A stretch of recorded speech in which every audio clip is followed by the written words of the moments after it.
Wow, the Titans have signed wide receiver Calvin Ridley. What does this mean for the offense? What a shocker this one was. This is the Music City Audible. We're going to break it all down now. Let's get to it.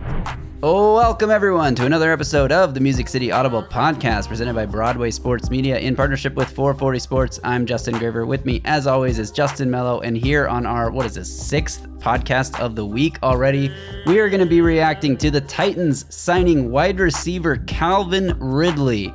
Before we do that, though, let me tell you, this episode is brought to you by Sinkers Beverages in East Nashville and Bluegrass Beverages in Hendersonville. If you're in the area, head over and pick up your favorite beverages, or you can order from them on Uber Eats. Just search Sinkers on Uber Eats and you can have that delivered straight to your door. Justin, holy cow. I mean, we were kind of hoping this might happen. There's 32 fan bases in the league who were probably like, it'd be cool if our team signed Calvin Ridley. All the reporting leading up to this deal was that Jacksonville wanted him back badly and that the Patriots were pushing hard in the mix. They had apparently a standing offer out to him. And then there was a report that Calvin Ridley intended to sign with Jacksonville at 4:01 p.m. Eastern time, at which point the reason they were waiting to sign him is when they traded for Calvin Ridley from the Falcons, they gave up a conditional third-round pick in this year's draft. If they signed him before the start of the new league year, which was about 2 hours ago, then that pick would have converted to a second rounder that they would have had to send. So they were waiting to try to sign him after the league year started so that they could only send the third round pick instead of the second round pick. But waiting may have bit them in the ass because the Titans swoop in as they were called a dark horse candidate like 20, 30 minutes before the signing was announced as somebody's lurking. That team was the Titans. Holy cow, they add a game changer difference maker to the offense in Calvin Ridley. What a deal. Yeah, clearly. I'm recording this from my mother-in-law's house. I'm no longer at my office, and this is the stuff we do for our listeners and our viewers because we decided to record this. Really, this is the definition of an emergency podcast. I don't have my microphone. I apologize to those. My audio might not be great, but we decided instead of waiting 6, 7, 8 hours to record this by the time I'd get back to my office, we would just go ahead and do it now so we can get it up for our listeners because this is a big one. It's an exciting one. I mean, I'll be honest, my initial reaction, not to be that guy, was like, wow, that's a lot of money. You know, I think I've been honest about him and talked about how I thought he was a little disappointing this year. I mentioned, I think a couple episodes ago, or who knows how many episodes ago, that he had like 9 games, more than half the season, with under 40 receiving yards. He had his big games, one against the Titans where he absolutely shred them right to pieces. They could not cover him at all. He's 30 years old, I think. So there's some questions there. I think will be. He's 20. He's still 29. He will be 30 very soon, though. He'll be 30 during the 2024 season, then I imagine. So I had some questions there initially, but I'm not going to focus too much on that. I am excited. I'm not going to pretend like I'm not. Brian Callahan really, really likes wide receivers, right? Like, I mean, to coach Jamar Chase and T. Higgins in Cincinnati, it's clear he believes in having 2 alpha weapons on the perimeter everywhere he goes. He comes to Tennessee, he inherits DeAndre Hopkins, says that's not enough. They go out and get Calvin Ridley on this massive deal. Talking about the money, there was another report out there. This is $23 million per year. The word is that Jacksonville was right around 22. The Patriots were right around 22.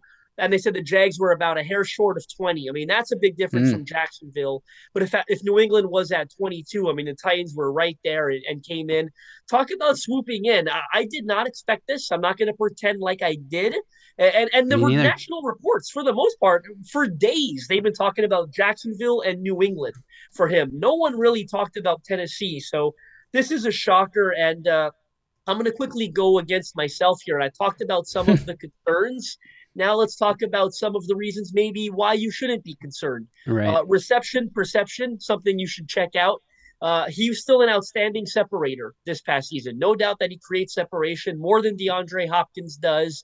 There were some other issues there in Jacksonville's offense with Trevor Lawrence battling through injuries, a bit disjointed up front because of that. And I would like to think it gives us a lot of confidence that offensive coordinator Nick Holtz signed off on this move, right? Nick Holtz was his passing game coordinator last year in Jacksonville, knows him really well. If he is the nightmare that some people worry he is, I would like to think Nick Holtz would be like, guys, I bad idea. You know what I mean? I was there last year and he's a nightmare to work with. So you would think the Titans, they don't make this move without consulting Nick Holtz, who obviously signed, I mean, $92 million. You better find out as much as you can about this guy. And you only got one coach on staff that was with him last year. So that's the one you consult. Brian Callahan loves passing the ball. This is a new look Titans offense. There's no doubt about it. They believe in Will Levis. They're surrounding him with weapons. They're going to be a much pass happier offense than they've been. Oh, and you could write offensive tackle, I think, in pen at 7 overall. Yeah, 100%. Well, I don't know about 100%, but I think it's definitely that changes a lot about what we're talking about with the draft. But really quick, I want to go back to something you said there about Nick Holtz, because this is something I brought up. We did our free agency preview pod last week, but before all this craziness started, and we talked about Calvin Ridley. I mentioned these concerns. There were some reports out there that he was, not good in meetings and like sort of hard to work with and not a great locker room guy and not always 100% effort and all these weird reports that came out. And you wonder where those came from now, because the Jags were pushing hard to re-sign him, so they weren't concerned with any of that stuff. The Titans go sign him. And like you mentioned, Nick Holtz, and I said this on the preview pod last week, I said, if the Titans go sign him, I will feel fine about any and all of those concerns, because that means that Nick Holtz is giving the endorsement here. And you mentioned the contract. I want to get into that too. So it's 4 years, $92 million, $50 million guaranteed. Like you said, it comes out to an average annual value of $23 million per year. Sounds like a lot of money for a guy that I think, you mentioned his reception perception profile, but you also mentioned all those games that he was just not very productive. Can we call Calvin Ridley a wide receiver 1? I think that is a little bit of a stretch, to be totally honest. I think he's an absolute high end, maybe the best wide receiver 2 in the NFL. So you look at this contract, $23 million for the level of player that floats right between wide receiver 1, wide receiver 2. Well, where does that stack up amongst all the other receiver contracts in the NFL? Obviously, the highest paid receiver right now is Tyreek Hill. Behind him, Devontae Adams. Behind him, Cooper Kupp. Behind him, A.J. Brown, who's making $25 million a year. So if you think, the Titans should have just signed A.J. Brown 2 years ago to the contract he wanted, yeah, maybe so. But we're talking 2 years later, a much more inflated salary cap. Different regimes, sure. But I'm talking just contract comparisons, like $25 million a year 2 years ago and $23 million a year this year. It's not just $2 million less. I mean, when you account for the rising cap, like inflation here, $23 million a year 2 years ago was like $20 million a year, maybe less than that. I haven't done the exact, percentage of the cap. If you were to look at percentage of the salary cap, it would be fairly different. Yeah, it's not even close to like you should have just signed A.J. Brown. And like you said, different regime and whatever. Next on the list is DK Metcalf, then Stephon Diggs, then Deebo Samuel, then Terry McLaurin at 23, or then Michael Pittman Jr.'s new deal, which is $23.33 million per year. Then Terry McLaurin, $23.2 million per year. And then Calvin Ridley slots in at the 10th highest paid receiver now in terms of average annual value. It's also $50 million guaranteed. So we haven't got the real cap implications here yet, but I imagine that the cap hit for this season isn't going to be anywhere close to $23 million. It's probably going to be $13 to $15 million once all the guarantees and signing bonuses and everything's worked out.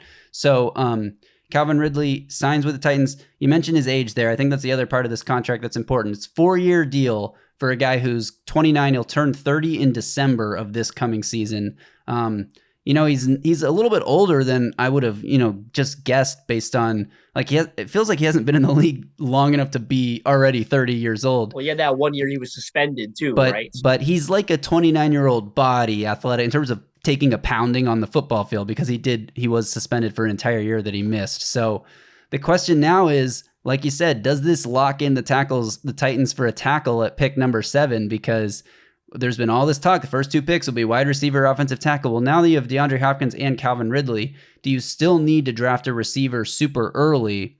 When you look at their ages, you can make an argument for it when you look at their ages, right? DeAndre is going to be gone in a year, so you could draft one now and have him ready to take over DeAndre Hopkins. We know how much Brian Callahan likes receivers, clearly, so I'm not saying that's something they won't consider doing, but we also got to be honest about the state of this roster. I mean, Calvin Ridley and DeAndre Hopkins versus Andre Dillard and Dylan Radins at tackle right now. Like, there's a really clear spot of weakness, and I believe they're going to sign a tackle still at some point, but the difference is stark, right? And there's probably nothing they can do in free agency at tackle that's going to even up the difference, right? Like they've got way better receivers than they have tackles. I still think you could draft a receiver at 38 potentially, and have him step in for DeAndre Hopkins in a year. But I think with all this money tied up at receiver right now and you can let DeAndre Hopkins walk in a year and maybe sign T. Higgins, right? Right. If he becomes available in a year and have him replace D Hop, right? So we'll get to the draft implications when that time comes. But as of right now, this is and it's a move that what I've been wanting to see signals belief in Will Levis, right? You believe he's a Right. franchise quarterback. Take advantage of that rookie deal. I know you're very early on in the rebuilding stage and reshaping this roster after all the John Robinson misfires, but show some faith in your rookie quarterback. Take advantage of it. Remember, you're not going to have that fifth-year option on Will Levis because he was a second-round pick. And nowadays, all these quarterback deals, they get their extension before they reach that, but usually they play on that fifth-year option for the cap hit, right? So that's a benefit you're not going to have. You've got to take advantage of it while you can. This is that taking advantage of it, right? It's signing a guy like Calvin Ridley.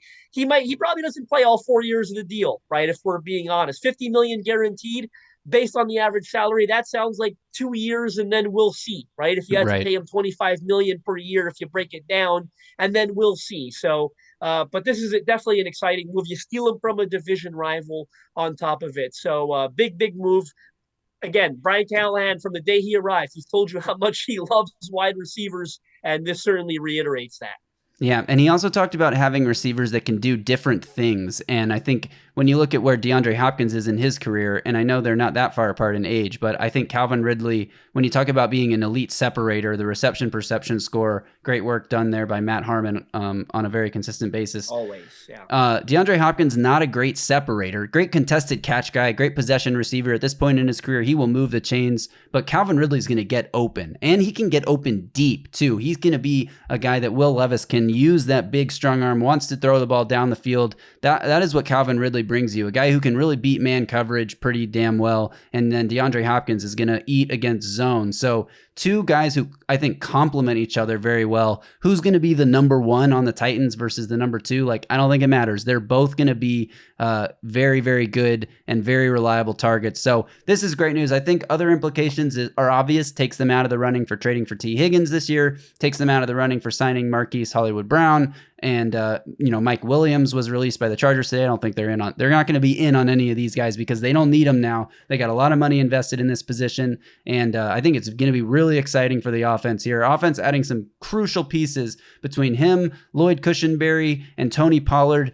This has the makings of turning into an exciting offense. If you can add Joe Alt with the 7th pick and really solidify that offensive line, then I don't know. You still have questions at right tackle, but you still have questions at right guard. But I think you can make it work with the guys you have, especially if you do go out and sign a Mekhi Becton or another guy. And all of this is kind of crazy because this Calvin Ridley signing happened. The Titans made a bunch of moves in the last couple hours here, and Justin and I this morning, we taped a podcast going through all the latest Titans free agency rumors. We also did our reaction to the signing of Sadiq Charles, the offensive lineman who was with the Commanders previously. So that podcast is up now in the feed. We recorded it this morning, had some technical difficulties. It took a lot longer to get it out than I like to admit, and I'm sorry for that. But that is on the feed now. What's crazy to me, Titans, in addition to Calvin Ridley, signed quarterback Mason Rudolph to be Will Levis's backup. They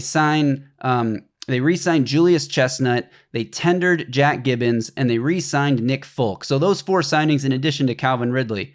Justin and I this morning went through a whole list of guys the Titans have been connected to in terms of rumors around the league. None of the 5 guys that they just signed were involved in these rumors and connections or anything. So I was afraid we were going to get that pod out too late and it wouldn't be relevant anymore, but it is still very relevant. The 5 guys that the Titans have been connected to, plus 2 other guys, 7 total guys, although 2 of them are kind of questionable reports at this point. But go listen to that pod because I don't think Ran Carthon is done. And yes, we will be reacting to Mason Rudolph, Nick Folk, Julius Chestnut, Jack Gibbons. That's going to come. We'll probably do that tomorrow morning. We'll see if any other, smaller level signings happen between now and then that we can lump in to react to with those. But we wanted to get the Calvin Ridley reaction up right away.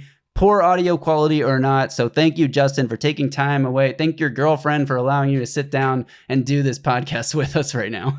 Yeah, they're probably talking about me at dinner right now. They're waiting for me to come back. The whole family is. So that's the dedication that we've had this week. I think again, I stepped away for the first time really this week from the office to get away and see some family. And of course, Titans signed Calvin Ridley.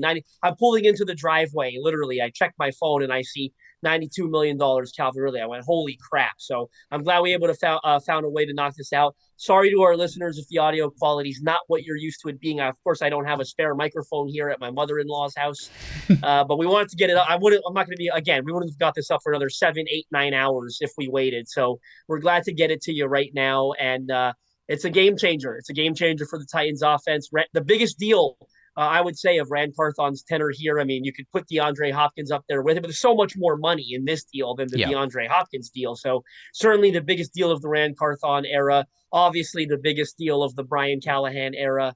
They just told you how they want to play football. I mean, they've been telling you all off season, and now they're showing you that they mean business. So it's exciting. I mean, the Titans have not had two receivers like DeAndre Hopkins and Calvin Ridley since the 2020 season, like, A.J. Brown and Corey Davis. So really, and that season went so well offensively. I'd love to see them replicate that. So exciting to see where they go from here. They're still connected to so many free agents. As you said, we just put up the episode addressing all those rumors, the L'Jarius Sneed, Justin Simmons, Jerome Baker, Chase Young, all that good stuff.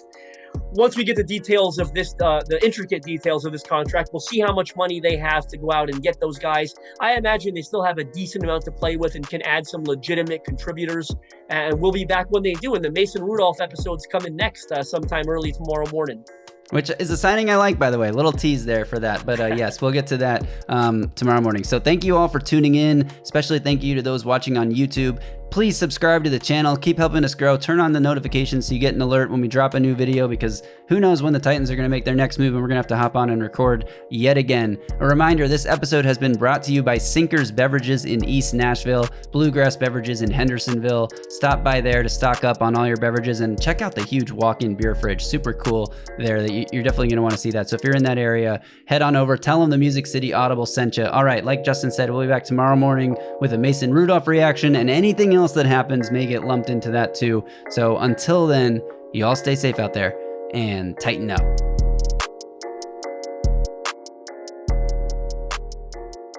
A Broadway sports media production.